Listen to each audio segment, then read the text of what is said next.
All right. Good evening, everybody. This is episode 28 of Unfiltered Race Fans Only podcast. This week, me and Blake are going to talk about our, opinions on what we just saw at Dover, last week at Sonoma, and then the newest revelations of where we stand on the lawsuit and where things are going from there. And then apparently we're going street racing in San Diego, so we can talk about that a little bit. So with that, we'll start with Dover. Uh, They brought a new tire. I don't know that I don't feel like it really made too much of a difference based on what I saw. I didn't see them running nearly as high as I feel like they used to. I feel like they were closer to the fence at one point, and they weren't out this time around as much. I mean, the track definitely took rubber. It was black, but I just don't think the fall off was there.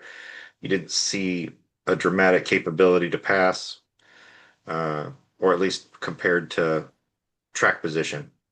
The tire wasn't significant enough to matter compared to being out front. So, what'd you think about the race? Race overall, I thought was one of the, not saying the best race of the year, but probably top eight for the year. Because of it was hard to pass, but you could pass. Being a Yeah, Larson fan, he started 25th, and all his passes he finished fourth. All of his passes were on the racetrack. yeah, None of them were in the pits. He lost positions in the pits, so he probably net gained 25 spots throughout the race because of losing spots and whatnot. yeah, So, and then he lost two spots on the track on restarts near the end. So, as far as passing, you could do it if you had a good enough car. You had to kind of, from what I saw him and a few others do, you had to go up the track and dime in the corner and kind of come down the hill to make a run, and that's what you want in racing. So I agree with what you guys were saying in the chat. They need to take some of the underwing off. I think that would yeah, help tremendously. You can't take much more spoiler off. There's only what 2 inches there right now, so it's you got to take some of that under strake off so they can um, do some what the Xfinity cars do. But overall, I think it was a good race. There was so much strategy going on. It was fun to watch. I question what Alan Gustafson was thinking with the nine. yeah, You got 8 lap old tires. You're going to take two. It didn't make any sense. yeah. Still fun. When Bell spun out both times, I was impressed. The whole field didn't run into him either time. That was impressive. That's Why do very you spin him twice uncommon at Dover and not in hit the him? same area for the same in Yeah, the same yeah, place, like up there battling for the lead twice. yeah. So I mean, just stepped over the line before the tires were really ready for that. Uh, Yeah, I agree 100% on the Allen Gustafson call. I said it in our thing. I said it in one of the other groups with my buddies. I was like, I think they just gave it away. So I was flying Sunday. I saw the first portion of the race. Then I got on the plane. I was watching it. And it was starting to rain, like when we had the delay and they dried the track. By the time I landed my short flight, we had just gone back racing. So I got to like immediately start tuning it back in. So that was pretty cool. And that Watching was it with the one of piece. the shorter rain delays I've ever seen. I mean, Yep. it's a mile track, but it dried very quickly. So I Yep. was very impressed with that. I wasn't Very sure short when it delay. rained with 15 to go if they were going to bother to try and get it restarted or not. I mean, we're in the summer, so you get later daylight hours, but I wouldn't have been surprised if NASCAR said, Well, no, it's close enough. I Um, they've got to try because yeah. they knew it was a small cell. If you don't try there and people have shown video or camera images an hour later of how sunshine, it was bright sunshine 10 Oh, minutes yeah. after the rain. You don't try, you're Oh, looking yeah. I bad. landed in DC and it was sunny. Yeah. And that's, basically to the southwest of, I'm 45 minutes to an hour from where Dover is, where I landed in DC. I'm not very far from it. So I was like, if it's sunny here, it'll be sunny there very quickly. So I was hoping they would, and they did. Um, Definitely one of my favorite tracks. It's just a bigger version of Bristol. It's faster. It banked even higher. It's meaner. I And think we both agree it's fun to play on oh hell PC and yeah, on, it's on by far one of my console. favorite It's so tracks fun. in a sim game and a video Mhm. game by far. Um, I wish tires today meant what they did back then and what they modeled it after in the other games because when you run 10 laps at Dover in the older games based off the older tire models, like you have to come get tires or you're gonna get smoked. You Yeah, might get you just can't hang on for that yeah. long. So It's not um like Darlington, but it is like Darlington in a certain yep. way, the old version. But now Denny showed he beat a car with 50 lap fresher tires, Hmm. which Yep. He showed how much that's some aero issues. experience and aero mattered, and he was able to manage. I mean, the fact that he ran the fastest lap of the race on 50 lap plus old tires on the last lap. I didn't know that. Yep. The The last lap fastest lap of the was race was on the last lap. was on the last lap by Denny Hamlin with his old I did tires. not know that Yep. So because TNT doesn't show the fastest lap. yep. So But he got that's the fourth or no fifth time. That's fifth time this year. So that's five spots in a race somewhere total that he's offset with those points. But that's the fifth time this year he's done that, and that was on the last lap with those old tires. So that impressive, but it also says a couple things. One about how well Denny manages his equipment, not going harder than he has to, not burning up his tires before he has to because they stayed out and they managed that run very well. Um, I honestly thought when they did that last set of pit stops where Denny stayed out and Bell went in, I was expecting Chase Elliott to stay on the track because I'm like, you've only got 8 laps on your tires, and we've shown that the tires aren't in this race wearing significantly enough. I was like, he's going to line up on the front row, and he was ahead of Hamlin because Denny talked about it on his podcast, like, and basically that gave them a front row start and ultimately control of the race. They gave JGR control of the race, and nobody ever got it back. and the five also pitted with 10 lap Yep. tires, Yep. and he took four. But like I was kind of in the same boat as nine fans. Why? Why are you pitting? And I Yep. say that because he was running Chase down. He was right behind Chase when Yeah. that caution came out, and he was running him down. So like you stay on the track, you have a shot at this, and I just don't. I mean, Cliff Cliff has had some amazing calls in the past, but I've said it before and I'll say it again. He has had some questionable calls since 21 that Yeah. just make you scratch your head. Like I understand you want a championship, but you do not have to Hail Mary every race. Yeah. And that's what I feel Yep. like I feel like HMS does that a lot. The 24 does it, the 5 and the 9. I don't think the 48 really Hail Marys much, but uh, They haven't been in a position to Hail Mary as much. I think if they did, maybe he'd probably pick up the same playbook. yeah. Um, but this result puts Chase into the points lead for the regular season. But they still want to get rid of Allen. Yep. So with one win, if he holds on to this for the next 5 races, that'll give him another 3 wins essentially. Uh, giving him those 15 bonus points that perpetually carry him through. So, I mean, he's in a pretty good position overall. Denny Being, now has 4 wins, and yeah, Denny is fourth in points, 1 point behind Larson, and only I think it's 39 behind Chase, and he yep, missed a race. yep. So you're So, not. It's still very tight. We could get there. I miss the days. Like we definitely don't have enough horsepower at this track. And you could tell because the cars aren't sideways coming up out of the turn. You could tell when the cars had the high horsepower there and when they were struggling to keep the back end under them because they would come up out of that turn and the back end, you could read the passenger side door number because they would be sideways coming up out of the hole. I, as And as you don't everybody see knows it by here. now, I ride on I follow Larson's on board the entire race. Have two TVs going, the race broadcast, the race or on board, and I think he got barely sideways twice the entire race. Yeah. And I mean, those were kind of alongside somebody sideways, and it was like like what you said, there's not enough horsepower in these cars. They're But not we talked they're about not that. having to manage the tires enough. They're not having to spin the tires enough coming up out of the corner to to create some of the coming and going that really we probably could see if they added some more horsepower like they're talking about. Hopefully that would help. But we'll see. Um, in my opinion, disappointed being that we brought a new soft tire and it didn't really seem to matter like they were probably hoping.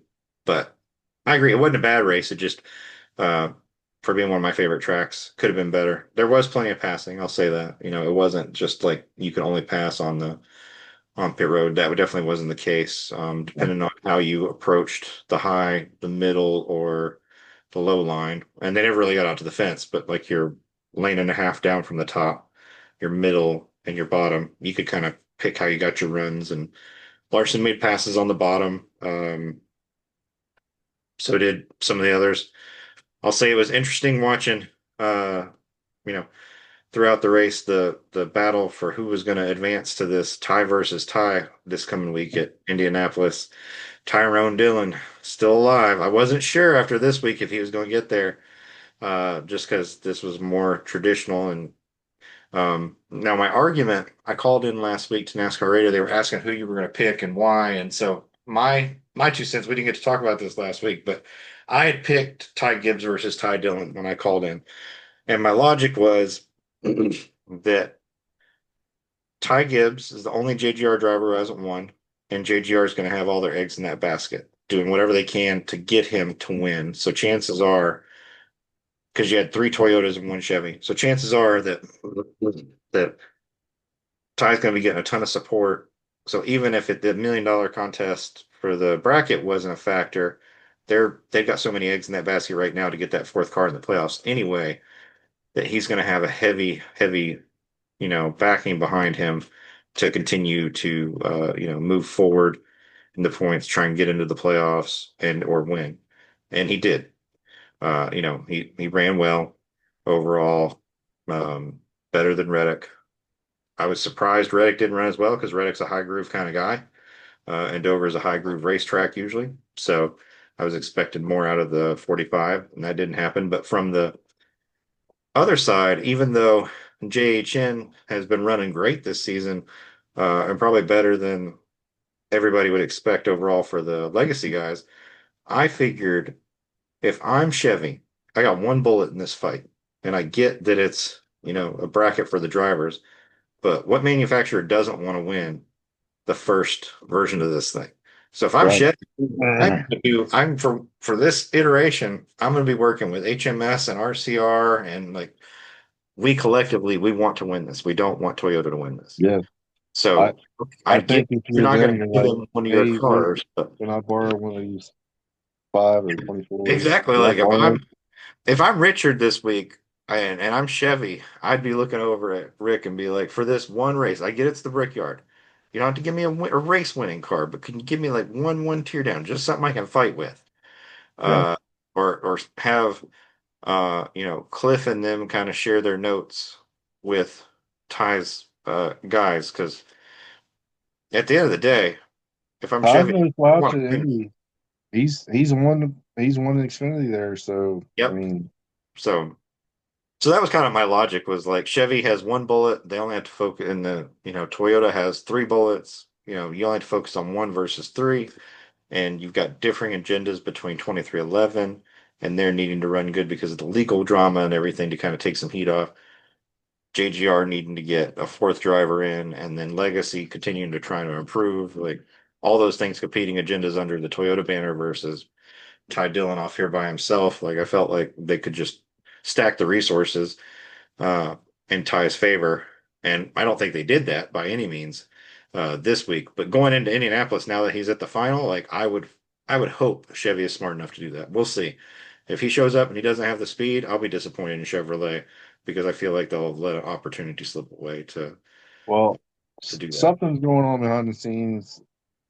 This may not have anything to do with the other, but Lionel announced that they're pre-ordering a Seabass car. He's run that car 8 times this year, probably, and now all of a sudden it's up for pre-order. So there must be like a cult following thing going on. Like, hey, let's put some support behind Ty. Yeah. I might be just Yeah. looking too deep into that, but I think that's kind of neat that No, all of a sudden I think the this two best contest has cars. been great for, Ty Dillon and some of the others that are toward the back of the pack. You've got your what you would consider to be your top tier cars, and he's whether it's moving Bowman out of the way at Sonoma or just pure, I'm not gonna say luck, but just, smart strategy, staying out of trouble at these others has advances the way all the way to the end here, where you would expect to, normally in these type of brackets, you would expect your top guys to be competing against each other, but Atlanta wiped out almost everybody right out of the gate. And then from there, the people we've had left, he's run smart races. Like they've done well. And we talked earlier in the year how we were impressed with them just in general, how Colleague, ever since they brought over Ty Norris, has improved, and you can see that improvement. It, Um, and you got to look at he got lucky this weekend that they didn't put the same setup on the car that AJ had. yeah, AJ was ripping up tires after 30, 40 laps. yep, So they got lucky when it comes to that as well. yep. They were fortunate that they didn't put that setup under there and start cooking tires. So, yep, I 100% agree there. So we'll see what they have this weekend when we get to Indianapolis. It'll be interesting. I'm fully expecting, Ty Gibbs to be fast. Uh, one, because JGR has had fast cars there for years. Between Kyle Busch's wins, Truex and Busch were wrecking each other out. Denny almost won there a couple years ago. Like they're traditionally very fast there, so and have really good handling cars. So we'll see. As far as who I think will win, my money's still on Larson based off the Indy experience from last year and this year, and I just think he understands the arrow moves you got to make there now better than other people. So, but they have been on a bit of a stumble lately with things. I was glad to see them, even though I was hoping to see them compete for the win with more speed. I was glad to see him like consistently come forward and get up there into the top five. And as they were coming forward, they were chasing him down. I'm really not sure how he didn't get past Chase faster or sooner. Honestly, I think the dirty air probably played more of a factor. But I was expecting him to, based on the way he runs his line, to pass him a little sooner. But Yeah. and then I don't know what Byron was thinking when they had that last spin. Um, like we talked about, he's probably listening to his spotter, but I mean, anybody who's watched Dover historically knows that every angle in that track is self-cleaning. Everything comes to the bottom. So I don't know why you tried to pinch it under a car sliding down the track when he was slowing down. Like, it's not, they're not coming back up the track. Like, there's zero chance they're coming back up the track once they're on the way down. So Yeah, I don't know who this spotter is, but they definitely screwed the they pooch out of messed that. that one up right there. Like, they definitely picked the wrong direction. And I really don't know how that happened, but Yeah. Yeah, I wasn't happy about it though. nope. Not me either. Um, so other than that, anything else you want to talk about with Dover? Well, it's not with Dover, but it has to do with after it was over. It's been talked about a lot on other podcasts and radio. RC coming on the radio and going, we need to get better cars, guys. Like just coming over there and just this has got to stop. Like, what's taking you so long? Like, you've been a dumpster fire since the end of 23. You Yeah, know, like yeah. Kyle Busch came over, won 3 races for you, Mm. and Yeah. then all of a Before sudden that, you can't yep. win a race. Can't win a race. Can't sniff a win. No. And I mean, the last time Kyle had a chance to win a race was Darlington last year, and that was kind of fluky because of fresh tires. Like that, they haven't shown anything since then. So for him to take this long to come on the radio and go, "We need to do something," that's, I mean, good for him for saying something, but why is it taking you so long? Yep. Kyle Busch finished 11th, and where'd where'd Austin finish? Austin got lucky with that that He call finished to send him 15th. out. He was up further, but he finished 15th with the way the yeah, like you said, the caution played out and the rain and everything. But um, Austin's stuff is so hit and miss. But Kyle, you could tell he's finally. I feel like he's finally accepted the limitations of what RCR's cars will do for him versus what he's capable of doing Yep. until he get better cars. Because he did finish where pretty much where he qualified or started, which was in the 10th.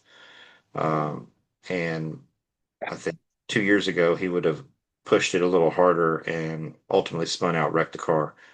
Yep. So that's good for him in that, he didn't do any damage to their chances at points. But I mean, it's kind of too late in the season, in my opinion. And Kyle Busch has won Well, it for several times, so we know he here, knows how to win there. here's the Um, problem though. You're coming up when we got 6 races to go or five. five. With 5 races left, you're not in the playoffs. You're not going to be in the playoffs unless you win a race. Yep. Yeah, Indy, yeah, Iowa, Watkins Glen, Daytona, and Richmond. Richard. Yep. I mean, Richmond RCR pulled off a miracle last year. Austin looked amazing there last year. I don't think they're going to have that speed again, but I don't see him winning anywhere but maybe Daytona. So for me, on where he could win. So let's take we'll add the RCR factor here in a minute, but just based off Kyle's feel for what he knows he needs in a car. Well, Iowa and Richmond are similar, so I could see that. And he's won at Richmond several times. Indianapolis several times. Um, and then Daytona with the RCR speed. So I do feel like there are some possibilities laying out there. Are they high probability? No, I don't think so. With If the he way was Denny Hamlin is running right now, right. it's Oh, just yeah, I think and Richmond and pretty much did Christopher and Bell. I win. mean, if he doesn't have mistakes, he's got a couple more wins.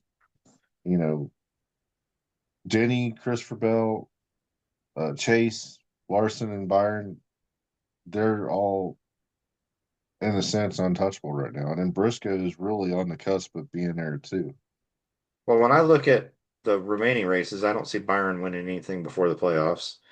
He's not just him and Rudy. I wouldn't put money on him first off. If he is going to win, it's going to be Daytona, but it's not going to be Richmond, I was Watkins, thinking Watkins Iowa. Glen.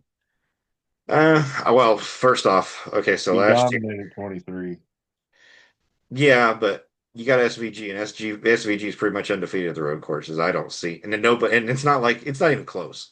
So, I want to know what was off at, at Coda because he right, wasn't anywhere near right, this in Coda. Now all of a sudden he's untouchable. right, and so we're going to Watkins Glen where he almost won last year. So like that's why I don't even unless they take themselves out, you can just put SVG's name on the trophy now for Watkins Glen because he's learned a bunch since then, and to the point where he was 12 seconds better than the field at two of the last three or more, and he wasn't even pushing, and he has self-admitted it at both tracks. Like I'm only going as hard as I need to go. Anytime he was threatened, he would just smoke him. So Yeah. unless something It, happened, I it's almost annoying already. it's it's hilarious to me because I'm enjoying watching the people that It's fun. are the people squirm like it's a Jimmy Johnson type thing. Like, oh, he's not, this isn't fair. He's got an unfair advantage. How does he have an unfair advantage? He's in a lesser capable car than the top two teams. He has less experience. So, what it is showing me in these cars is how bad at road racing our guys are. Like, just how bad they really are. Well, nobody uses the clutch anymore to go Right. into corners and stuff like that, and he does. He He, heel toes like Ricky Rudd used to. yeah, his ability to go fast while going slow and be smooth. It's true. If I was in a cup car, I would be demoralized knowing that I've got two more road races left in the schedule, and I probably don't have a snowball's chance in hell of getting the win. Like unless I flat out Somebody turn him, there's no chance. somebody asked me the other day, do you think Larson can still beat SVG at the Roval? Because he beat him last year. Right. So last year he's in a collet car. Right. This year he's in a track house. I mean, Larson has got the most laps led at the Roval, and he's really good there. But I don't think he can beat SVG now. I Uh, hope I'm wrong, but no, I I would don't. like to. I think the gap between SVG and everybody else is quite a bit larger than anybody wants to admit in terms of skill when it comes to road course racing. Now, and as long as there's six of those things or five of those things on the schedule, that's just something they're going to have to deal with. They're going to have to start getting better in a hurry because Yeah, he's got three. He's probably going to enter the playoffs tied for the most wins, if I had to I guess. think Denny's got one or two more in him. Oh, I agree. I think Denny's going to. I'm expecting Denny to win Indianapolis, even though I want it to be the five based off Arrow stuff. Denny, this is the only crown jewel Denny doesn't have on his resume. And he Yeah, won really bad, and he's been close several times, and he's performing at such a high level. I will not be surprised if he wins this coming weekend. Um, like I said, Iowa and Richmond are very similar, so I won't be too shocked if he wins Iowa or Richmond or both because he's very good at Richmond. Uh, so we'll see how those go. And then while Denny is a fantastic plate racer, this current package doesn't play to his strengths. So I'm not expecting anything from him at Daytona based on how crappy a drafting package we have right now. yeah. If Byron's going to win, that's where he's going to win. So, but otherwise, I will say I don't see any new winners left based on the things we have left hanging out here. I just Outside of Daytona, Miracle at All right, Daytona. outside of Daytona where things could happen, I'm not expecting a new winner at Iowa, Watkins Glen, or Richmond. So, or Yeah, Indianapolis. Indianapolis is definitely not a fluke win track. I So, was just shipped Harrison Burton's win from Lionel. That happened 11 months ago. okay. So, I was going to cancel it and forgot to, and then I got billed for it. And I'm like, well, crap.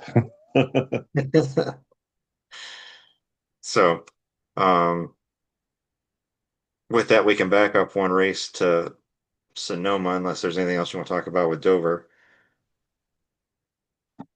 I don't believe so. The only thing I have with Dover is I wish that they would, and we've talked about this at nauseum.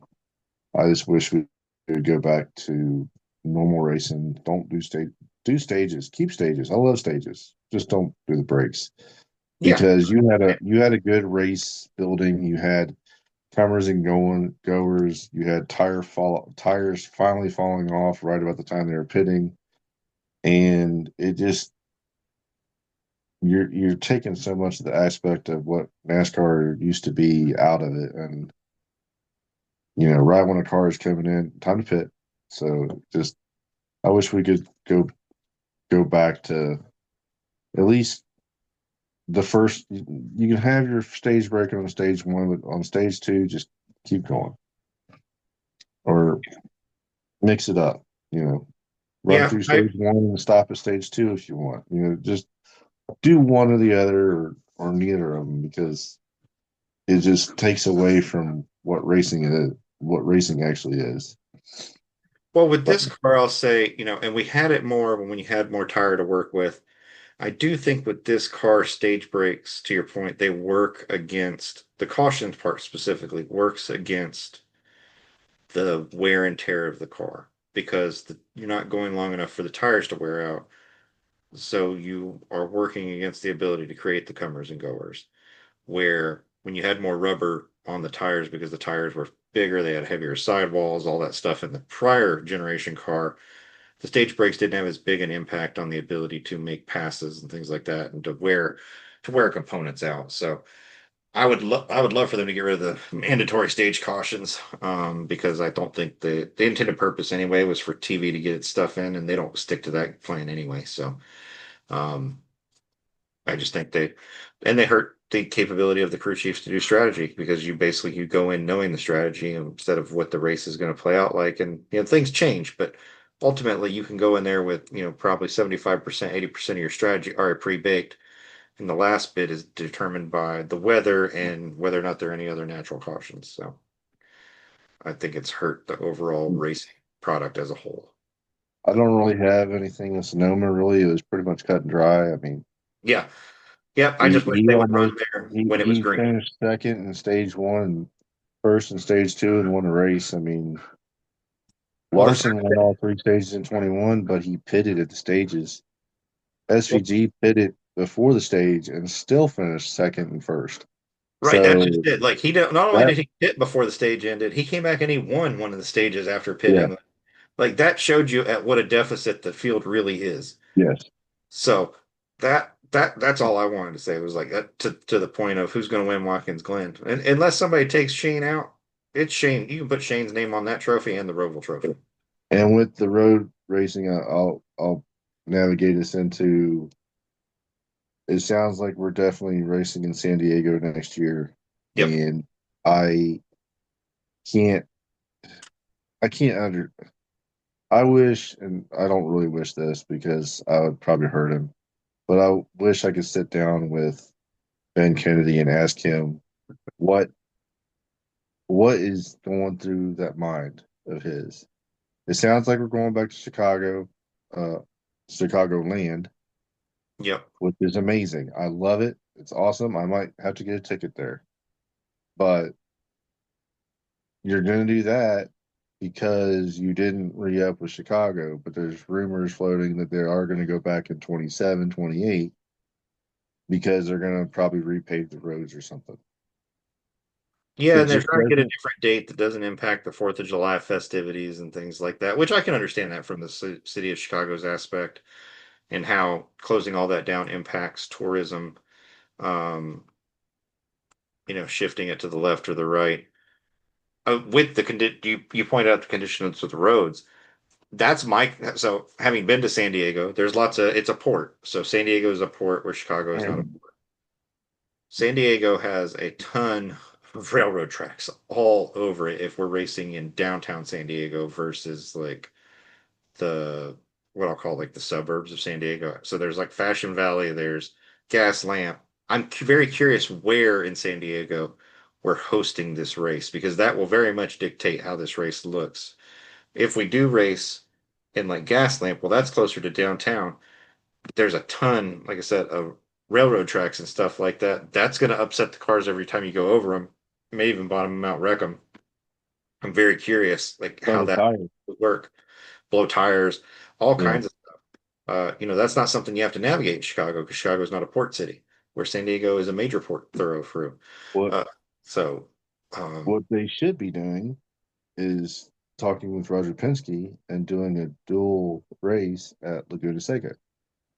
That that'd if be, you want to be in California twice, because you're already there with Sonoma, go to Laguna Seca. Like just do that. It's a actual road course and it's got amazing history. It's got the corkscrew, which is known all around the world. Like run mm, there. I don't want another road course. I'm with Brad Keselowski on this. We have too many of them. yep, Um, I want I want to go back to maybe four of them. I I I need the Roval to go back to the oval, but really I don't want that because I want I want every track to have one race. We won't ever see that in our lifetime, I don't think, but I'm hopeful yeah. No, because I'm with you. Yeah, San Diego's huge. So where in San Diego they're going to race is, like I said, a very big point of contention. Are they going to race over by where the zoo is? Are they going to race like which part of San Diego? Because you're not far, like I said before, from being in down toward you know, you go down from San Diego down towards Chula Vista and you're in Tijuana. So I don't think we're gonna want to go down that way. If you go, San Diego and you go a little bit northwest, you're towards El Cajon, Mr. Jimmy Johnson's backyard. So we'll see what they decide to do. But to me, the biggest thing is if you're doing it in a downtown area, the based on it being a port city, the big thing I see is the railroad tracks are going to be a big problem for that for running the event there Well, because I don't. IndyCar runs over railroad tracks all the time in some of their courses, don't they? yeah, but they don't have roadblocks. So the sealed bottoms, the rub blocks, like that's in the low profile tires. That's IndyCar's why bigger Bell was spun tires, like out the first time, right? Because he got down the blocks. yep, like that's what I see happening. Where the problem is just the design of the car is going to be a problem with that. So they'll have to take that into consideration. Yeah. So as a Kyle Larson fan on a separate subject, just wanted to get your thoughts on this. Zach Brown band car that's going to be matte black with gold on it. Reminds me of that what's the silver and black car that he ran? Carlton and Sons. Carlton, there we go. It reminds me a lot of that. We'll have the gloss Except for gold on the matte this is black. foil. Those numbers, these numbers are foil, Okay. so it'll shine Yeah, pretty I think cool. it'll be a good looking car. They're going to My run that in Vegas in the fall. my issue is people pointed out earlier, and I probably would never notice, but they pointed it out, so now I notice it on the actual car. It says "Live at Sphere" on the Mhm. front of the hood, right Yep. above the bow tie. Yep. On the Lionel diecast render, it does not have that. And also, there are small little things on the side of the car that are wrong.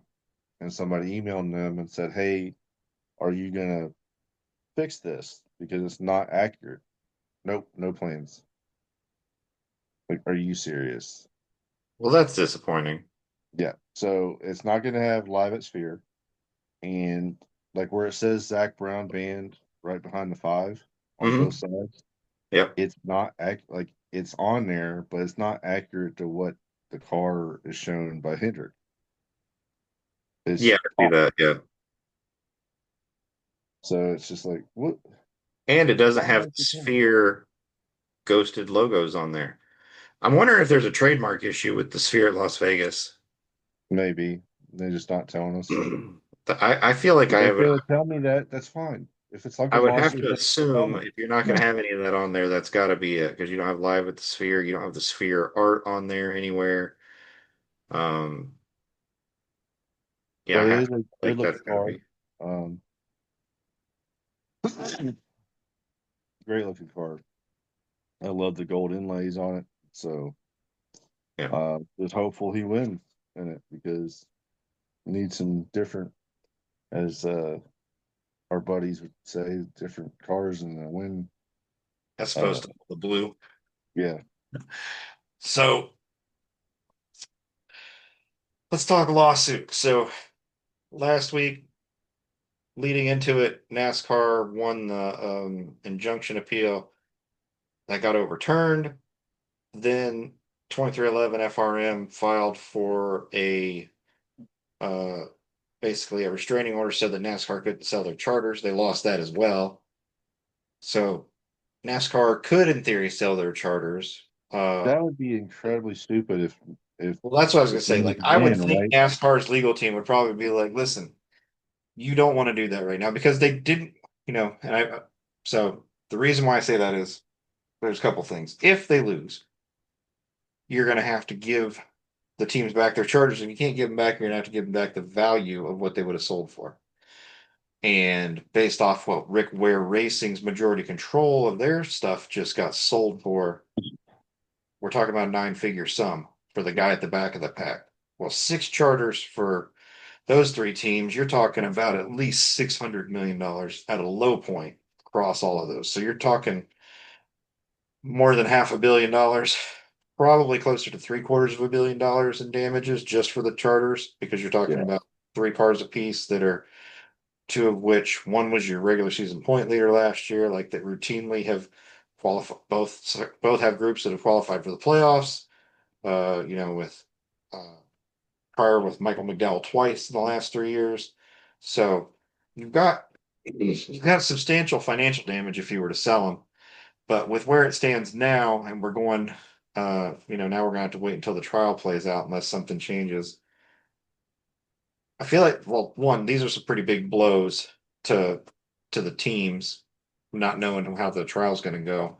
But I'm curious what happens now if we go to trial and we lose. What happens to those six charters? Does 2311 and FRM have the option to buy them again? Not that they would. I don't think they would. I think they'd close up shop before they'd do that. I would. That's I wouldn't buy the that's a things. lot of wasted money. Right. I wouldn't buy them twice. Especially not at a multitude higher value than what I paid for them to start with. And then the other part is whatever the terms are, if they lose, I mean, you're locked in till the end of the TV agreement. So, because that's what the charter agreement coincides with. Do we really want to do that? Now, I don't remember which one I was listening to. Like they were talking about whether, does Michael Jordan and Denny Hamlin stay if the lawsuit doesn't go their way versus what does Bob Jenkins do? And Harvick basically said, I could see Michael Jordan and them staying. He said, I could see Bob Jenkins telling him, I've had enough of this shit and go walking away. Uh, which wouldn't surprise me, but it wouldn't surprise me if Michael walked away. At the end of the day, this is a guy like Dale Sr. that has controlled his likeness and image from the time he was leaving college into the NBA going forward. Yep, And thanks to his mom. that's part of this lawsuit is the ability to control the team's likeness and image, the use of certain aspects. It's a big advertising bonus to NASCAR if they can advertise Michael Jordan as a team owner. And so you've got that. And I don't see Michael sticking around. It's not a question of having enough money to do it. He does, but why would you? That's just not a smart business decision. So Yeah. what, what do you think based off of all the things that have happened? Well, when they announced that the injunction was pulled back and all this stuff, NASCAR radio went wild and said, "Well, there's a bunch of teams that are wanting charter, Brad Keselowski and RCR, and just start naming off things." And I'm listening. I'm going, they would be absolutely idiotic if they sold those while the trial was going on. Yep. Because the moment they did, with the trial going on, Michael Jordan and Front Row could sue them for that. Yep. Because if you win, you get them back. Yep. There's no not getting them back. So that would be like the dumbest thing NASCAR could do. It would be the dumbest thing they ever did is if they sold any of those six charters. Would Yep. you agree with that? Absolutely. Like The I, moment you even have talks with a team, that's another lawsuit. We are in the yep. middle of a lawsuit over these charters and you're selling them? Yep. I feel like the smartest thing NASCAR can do is put those charters into like an escrow, like you do with money toward buying a mortgage. If you lose, then then they can do whatever they want with them. But until the case is decided, it would be very bad legal proceeding business wise to do anything with them beyond like, okay, these charters are basically just in a holding pattern. And any money they would have accumulated, I would be setting to the side for the year. I wouldn't be divvying it up against, only 30 teams because any purse money you divvied up against those other 30 teams, you're now going to have to come out of pocket for if they win. Because now you have to They, pay everything they would have they, earned. they got that money. They got $700 million from the California sale. So Well, it's not about whether or not they got the money. It's do you want to have to give up your own money for that as opposed to taking it out of the TV purse just, where from the just beginning. sell the rest of the California track. You're fine. Might as well. We ain't ever going back there anyway. They're never building another racetrack ever again. Like that's a business model that's over. If it's not an existing track, we're never building another track. So No, I don't know why they kept that at this point. It's clear they're not going to move forward with it anymore. there's just not enough land there to do anything. No, there's not enough land and the cost to build and everything. Like it's cost prohibitive at this point. And Yep. NASCAR's not going to spend that money. So, uh, it was at Chicago. So I did want to ask you about the EV thing afterwards, but Yeah, so I'll be interested to see. Denny said there's been stuff in Discovery, so I'm interested to see what those things are that he thinks are going to yield in their favor. Um, I think they're going to win. I still think they're going to win, especially when the judge that said essentially you can't have your cake and eat it too. He said they have some great arguments, and he can see. Didn't he say he can see how that there would be a winning factor or something like yeah, that? yeah, he said he thinks they So have a great legal argument, but that's not what the merits of the injunction are about. They're not there yeah, to so decide the monopolistic practices. They're there just to decide if they have a basically like a stay in place. So I hope they win. I would hate to see six teams basically fold up. I know Denny has said, we're going to continue to race this season out of pocket, but I don't think you can do that for the next 6 years of the charter. So, is it really out of pocket though? I was talking to Chris about this, and it's you have Monster, mhm. all the sponsors that sponsor Bubba. You got Chumba Casino is putting out a shit ton of money for all three cars. Oh yeah, Um, and you got Jordan Brand, and yes, that's out of pocket technically. It's kind of like a HendrickCars.com within 2311, essentially, is what it is. And you know, you're not you're basically doing what the Truck Series does. You're making your money through sponsorship the TV agreement. Yeah, instead of TV agreement. That's all you gotta do. You just gotta sell your sponsorship for a little bit more, and you're right back where you were. yeah. I'm definitely not saying they won't finish the year because they will, but it's going to be harder to, based off the contract agreements, like they've said, like that's been mentioned. It's in their agreements. They have to be in chartered cars, guaranteed spots for certain events, certain salary payouts, things like that. Now, obviously, these drivers' salaries are nowhere near what, Denny Hamlin's salary is, or Kyle Busch's was, or Truex's was. The guys from the older salary style. So they have that to benefit from. But like overall, I do see, we get to December. I don't think the trial will be over. The trial starts in December. I'm expecting it to go all the way up and through the Daytona 500. So that's where we'll really see, are we going to keep racing, and how far are we going to commit out based on how the trial's going? If they don't come to a settlement between now and then, Yeah. you know.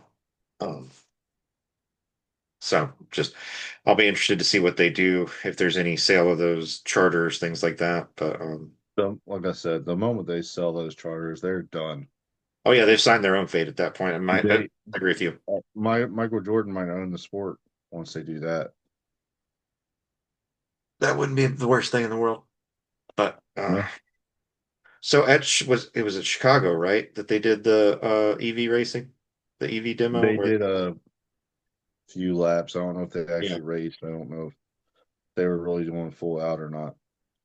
I think the cars look cool. I can't really get behind the sound that they put off, right. but the cars look cool. I think they would put on, I honestly think they would put on a good show. But um, do we really have the infrastructure to put out another series? The Mm, trucks don't do well right now. Xfinity's kind of so. Like, is there really a market for electric racing? I don't think so because Formula E, right. there's really nobody in the stands for that. So I think it'd be a waste of money, but who Well, knows? under the prior I think NASCAR started down this path, obviously under the prior administration that ran this country, and all the incentives that were toward electric vehicles, and the big push over the last 4 or 5 years post COVID for EVs. You don't see that in the commercial automotive space anymore. Yeah. Ford has backed away from the Ford Lightning. You've seen a lot of the car manufacturers across the board kind of back away from it. So, because they don't sell, and that's the end of the day. Like Dodge is looking to come back into the sport to the point where they went and they made their EV charger, and nobody wants the damn thing. They just sit. So, if you're going to bring a car to the Cup And it's kind of platform, sad because they don't look half bad. no, they're good looking cars, but it's just not. it's not what muscle car enthusiasts are looking for. So, you know, EV cars are a very niche thing. I think NASCAR kind of jumped the shark on this one, trying to go toward it. Maybe one day I would have gone more toward hybrids personally if I was going to make the push to to Well, move toward that direction. the cars we're running now in the next gen are, or they're capable of being that. So Right. I see that happening. I mean, F1's does it now, Yep. the ERS. So I can see that down the pipe, but I just don't see us ever going all electric. It would be asinine and stupid to to to do that, in my opinion. Yeah. No, I agree. Um, I remember seeing that and we didn't have a chance to talk about it. I was curious what you thought about the way the cars look. Like I said, it's a different approach. It's just, I agree with you. It's hard to get behind it because of the sound. The traditionalist racing enthusiast in me wants to hear the rumble of the engines and everything. So to have it be so Well, quiet, I think just doesn't really I'm a excite me. race fan. If there is side by side good racing that is pure racing and not manufactured, which is what we've been dealing with for the last 5 years, Mhm. all for it. Yep. I'd be curious how you would regulate the motors at all 4 points because EVs use, obviously four independent controlled motors, one at each wheel. I'd be curious how they're going to regulate like the torque and speed and the power cell and the regenerative braking and all those components. Like I think there's a lot of rules they'd have to come up with that Yeah, would be totally new to NASCAR that they don't even begin to know what they would need to look at, honestly, uh, based on how they run the current rule set. So I can only imagine how they would mess up those rules. it's just a path to spend more money and too much of it. Yep. Okay. So we're heading to Indianapolis this weekend. We talked about it a little bit. Who do you think is gonna win? I think Denny. I'm always hoping Larson, but I think Denny. If not Denny, um, Brian Blaney probably feeling pretty real bad about last year. Chase has been the model of consistency this year, so if he won, I would not be the least bit surprised. But my money's on Denny because he is the best car on the track this in the past month and a half outside of road courses.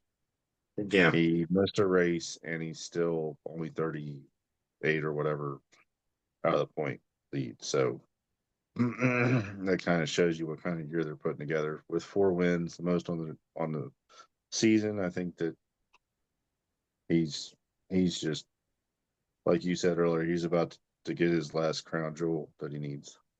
Yeah. I think that's what's gonna happen.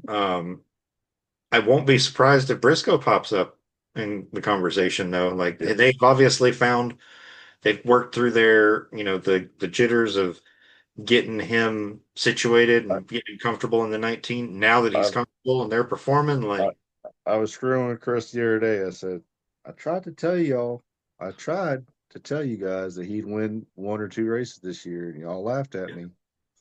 But he's on the precipice of winning the second race, so he's yep. been there 4 or 5 weeks in a row. He won Pocono, and um, him and James Smalls definitely found something. Well, And like that he ran chemistry good we at talked so about, I just look at where him and James Smalls or where let's take Briscoe out of it for a second. Let's just look at where the 19 team slash 78 team ran well prior to Briscoe getting. Well, Truex won Sonoma. Fantastic road racer there. Strong. Where'd Briscoe finish? Second. He run well at Dover. Where'd Briscoe finish? Second. yep, Or fell back, but I mean he was right there. Uh, with it for the taking. Truex contended for several Brickyard 400 wins and had a lot of speed there. I will not be surprised to see that 19 car in that top five when this race is over. Even though he hasn't run there in the past in his SHR cars, I think that is irrelevant to they're going to go there, I think, and be very It'd be hard to handle. With the way they're running lately, I wouldn't be surprised.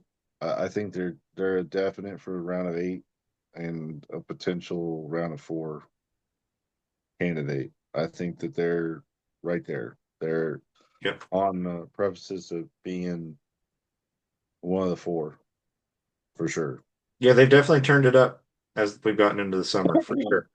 They got that win, they've gotten the that off their back, and they've found what works for them, and now they're starting to be in the conversation on week to week basis. And So I don't think they've started worse than third in a month and a half. yeah.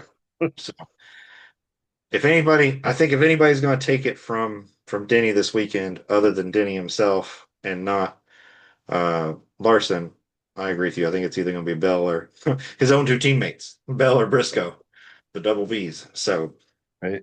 And it very well could be Ty Dillon. I don't know.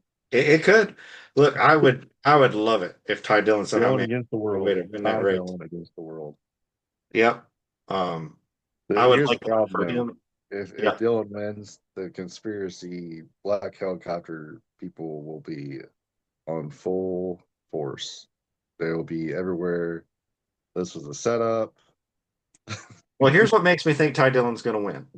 Ty Dillon has won there in the past, and he's a more measured driver. Ty Gibbs is a more aggressive driver, and Indy does not pay you for aggressiveness. If you Yep. step over the line at Indy, you pay. Yep. And so I can see Ty Gibbs, not so much Ty Dillon having to outrun him speed for speed. I can see Ty just making a mistake in any one of those four corners, getting loose and tagging the wall, and that gets Dillon through to the end just by Yep. being there and putting the pressure on him. And then Ty taking it to the next level and just pushing harder than he has to. And that's often what happens at Indianapolis. You go down those long straightaways into those high speed corners that are flat, and you miss your mark, it's over. Yep. So um, Uh, we'll see. the last thing I have is the Yep. last race for TNT, and it can't end soon enough. It is the last race for TNT. You're right. Yeah. Prime, like Prime primary, Yeah. but Make Prime primary. TNT is like everything Prime had, TNT doesn't have, and Yep. it's insane. It's the same people doing the same things, but with different tech, and it shows. Like TNT was has not been good at all. It's Nope. been I have terrible. not enjoyed TNT's coverage, and you could tell because we don't talk about it. We raved over Prime's coverage. Everybody did. You don't hear a lot of positive feedback about the TNT. You don't hear a lot of negative, but you definitely don't hear a lot of positive like you did for Prime. I think not having the flexibility that Prime provides as a streaming partner, the data, all that stuff, like you can TNT just has a lot of things working against it, like any traditional TV partner. So after this The week, only thing I'll give TNT is the fact that you can watch it on the HBO Max um, app. yeah, You can watch it on the app. Obviously the onboard cameras are on the app as well, and that's how I've been watching it is through the app. So that's a positive. Uh, CW needs to learn from that for Xfinity because they definitely. could be reaching so many more people if they would Yep, put it live on the app. Because yep. I know you helped me out there for a little while with some stuff for watching CW, but like I haven't been able to watch an Xfinity race in over a month live because you can't with the DirecTV app. That's one of the channels you can't watch because it's not HD or whatever. Mhm. So my DirecTV satellite is messed up. So I've not been able to watch it live. I have to basically watch the app because they have the battle cam. Okay. You can watch the battle cam, but there's no audio or anything. So it's kind of like, you're at the mercy of watching whoever that they have on the screen battling. And they Yeah. only have two onboard cameras. So you have to kind of you're at the mercy of that, and it's been terrible. Okay. So Yeah, I'm hoping that for next year they learn from it and they make it better because yeah, I it's wonder if that's a part unfortunate. of the contract, and I hope not, because that's gonna be a long contract if that's the case. Well, I just look at the way information is consumed today. Like I haven't had cable in years now, and I stream everything. So if you make it hard to stream, then I'll just find something else to do with my time. And CW is market based because it's that way. So you may or may not get it. In your case, you can't get it for DirecTV. And some people that have like YouTube TV and other things like I do, some places, even though you have that, you can't get it. So it's very market dependent. And we're about to move into college football season, getting ready to start, then pro football, preseason, then regular season. Like you need to make if you want to maintain the big ratings and you spend a lot of money to get this series and to put it out there, then you need to make it easy to get to. So, and to me, there's no excuse for not having it at this point. Those kind of, it's The not like thing this that's stuff just started. We've infuriating, had this stuff for years now. the thing that's infuriating about it is you have practice, you have qualifying Hmm. live on the app, Yep. but you can't put the race live on the app. Like it doesn't. Yeah.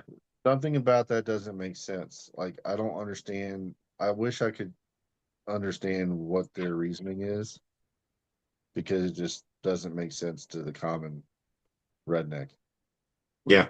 Do you see they're offering a double gold for Thursday with the double Red Bull golds for both Zillich and SVG for the Red No, Bull I don't cars? get those emails for some stupid reason. So for all you diecast collectors out there, if you're a RCCA Elite member, Lionel this Thursday for Thursday Thunder, there's gonna be 36 of each. You can order both at the same time if you get in on time. Both the Red Bull cars for Zillich and for SVG. The 36 or 48. 36 for each is what's in the email. Okay. So that'll be, I'm glad they went back to 36. The yep. 48 was ridiculous. The lower the number, the better, in my opinion. No, I'm good with that. I think they should be sought after. I don't want to. 48 was okay, but I definitely didn't want to see it higher than that. They both matched up with what used to be the Thursday Thunder numbers that you would get between 24 and 48, depending on the driver and their popularity back during the Ghost era and some of the other special finish eras. So 24 back then, I think, was the average, and then sometimes 36 and sometimes 48, where these they had Yeah. been hovering between 36 and 48. Uh, it'd be harder to get, but I would love it if they'd just do them at 24. But that's just my selfishness right there. So we'll Yeah. see. Oh wow, But they DMP'd that whole car. The fishing car for Ross Chastain DMP'd. That's too bad. mm, This year, that was a good looking car. Oh well. well, that's all I got, I believe. Same, not much else for me. So we'll see how Indianapolis plays out and what we've got to look forward to there. I'm I'm feeling like this is going to be 59 for Hamlin, and then he'll get 60 at Richmond, which then we look at, okay, does he get to 70? I was very confident he'd get to 60. I didn't know if he would Where get to it this where's year. Kyle Busch? Kyle Busch 66. is 60, or no, Harvick is 60. Kyle Busch is 63. 63, I Yep. think. So, uh, regardless of championship, Hamlin's definitely going to go down as one of the best ever, no question. So we'll Yeah. see how far he can go based off of the way they're running this year. If he stays 2 more years and he has these kind of years, he definitely can hit 70. Getting Yeah. past 70 toward like the 87 mark of Jimmy, or no, it was I, 83. I just don't know how much more his back can take. Right. I think he's taking it year by year at this point. But Yeah. the fact that he signed a multi-year with Progressive and some of these other sponsors, I mean, the door is definitely there for him to do it. And him and Gail have had that success. So I, I still can't believe Mavis left. I can't believe Mavis, Mavis left, and I can't believe UPS left either. But I mean, well, he would have had to have UPS first. or not UPS, I mean FedEx. Because I mean, right now the Denny delivers quote is definitely like you're right there. Yeah, with a capability. So that's too yeah. bad. But Progressive definitely jumped on at the right time. yep, they're getting a heck of a They're getting their money's worth. yep. They picked the right time, the right, and it's a good looking car. Um, you know, Yes, I love the car. I love the color blue they chose. I like the AM/PM car. yep, yep. I like Denny's had some good looking cars since they switched away from FedEx. So, Yep. but But all right, well that's yep, it. yep. Bad time for Talk me. to y'all next week. Same. Got to fly tomorrow, and I'll fly home, and then we'll watch some racing this weekend, and we'll see what comes of it. Go All right, Larson, go. go Larson. Hopefully, we get a good race at IRP this weekend with the My Xfinity. birthday Monday, so I need Larson to win. Oh, okay. So you can just spend some money on some race win diecast. Okay. Yeah, that's right. All right. Well, good talking with you, sir. Good show. Yes, And sir. I'll see you next week. See you.